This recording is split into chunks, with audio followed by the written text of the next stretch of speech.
سرکاری خریداری، جسے ہم پبلک پروکیورمنٹ کہتے ہیں، کسی بھی ملک کی ترقی میں ریڑھ کی ہڈی کی حیثیت رکھتی ہے۔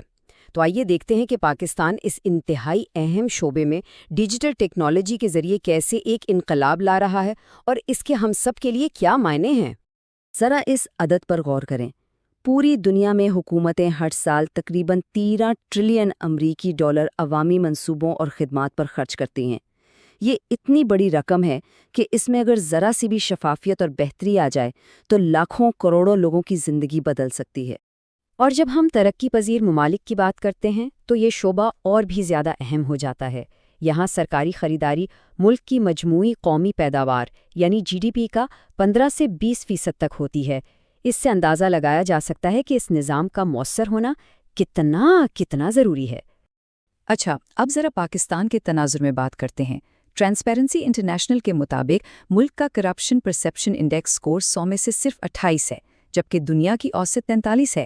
یہ کم سکور اس تاثر کو ظاہر کرتا ہے کہ ہمارے سرکاری شعبے میں بدعنوانی ایک بہت بڑا چیلنج ہے۔ تو سوال یہ پیدا ہوتا ہے کہ اس بڑی تبدیلی کی آخر ضرورت ہی کیوں پیش آئی؟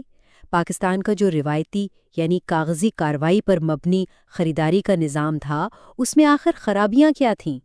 دیکھیں، جو نظام فائلوں اور کاغذوں پر چل رہا تھا، اس میں افسران کی مرضی اور سوادید بہت زیادہ تھیں۔ یہ عمل نہ صرف بہت سست اور غیر شفاف تھا، بلکہ اس میں ہیرا پھیری اور اپنی پسند کے لوگوں کو نوازنے کے بھی بہت مواقع تھے۔ اس کی وجہ سے چھوٹے کاروباروں کو آگے آنے کا موقع ہی نہیں ملتا تھا، اہم ریکارڈ اکثر گم ہو جاتا تھا، اور سب سے بڑھ کر عوام کا اداروں پر سے اعتماد اٹھتا جا رہا تھا۔ ان تمام مسائل کے جواب میں حکومت نے ایک انقلابی قدم اٹھایا، ایک ایسا ڈیجیٹل حل متعارف کروایا جس کا نام ہے ای پیڈز یعنی ای پیڈز۔ تو یہ ای پیڈز ہے کیا؟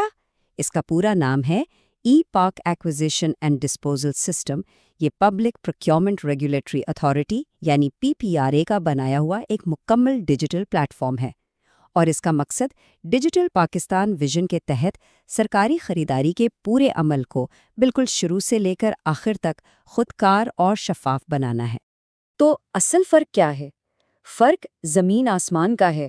جہاں پرانا نظام کسی کی مرضی پر چلتا تھا، غیر شفاف اور سست تھا، وہیں ای پیڈاز اصولوں پر مبنی، مکمل طور پر شفاف اور بہت تیز رفتار ہے۔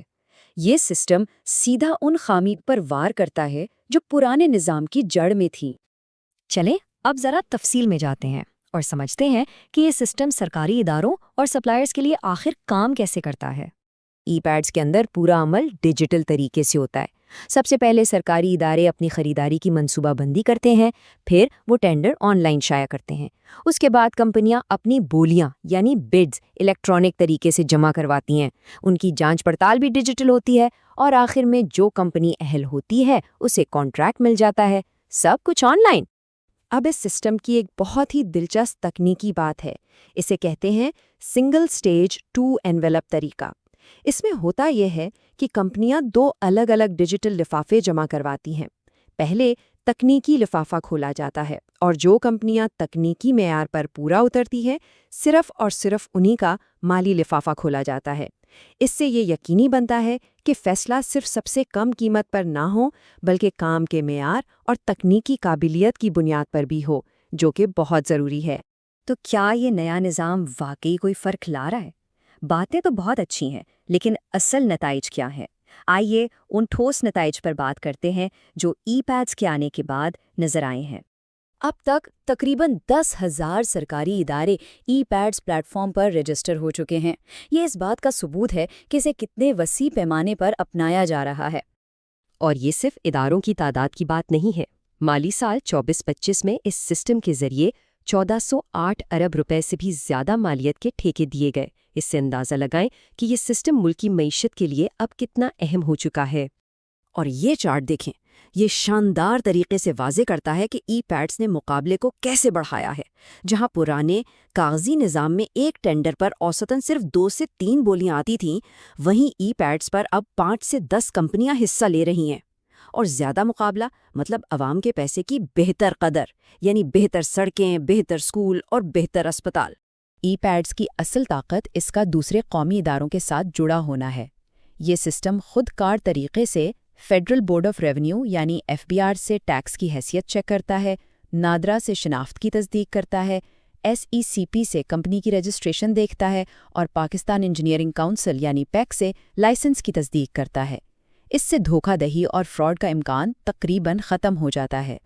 ٹھیک ہے، اب آتے ہیں اس کے عملی پہلو پر۔ ان لوگوں کے لیے کچھ کارآمد مشورے اور وسائل جو اس سسٹم کو استعمال کرنا چاہتے ہیں، چاہے وہ ٹھیکیدار ہوں یا سرکاری افسر۔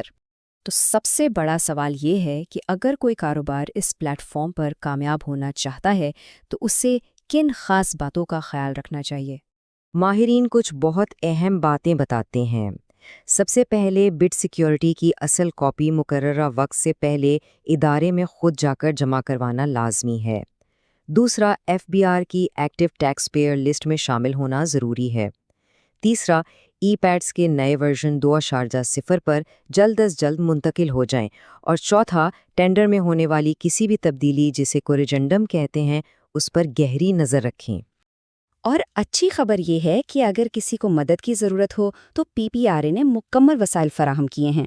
اس کی سرکاری ویب سائٹ ppra.gov.pk ہے، ایک مخصوص ہیلپ ڈیسک فون نمبر اور ای میل بھی موجود ہے، اور PPRA باقاعدگی سے تربیتی پروگرام بھی منعقد کرتا ہے تاکہ صارفین کو سسٹم سمجھنے میں کوئی مشکل نہ ہو۔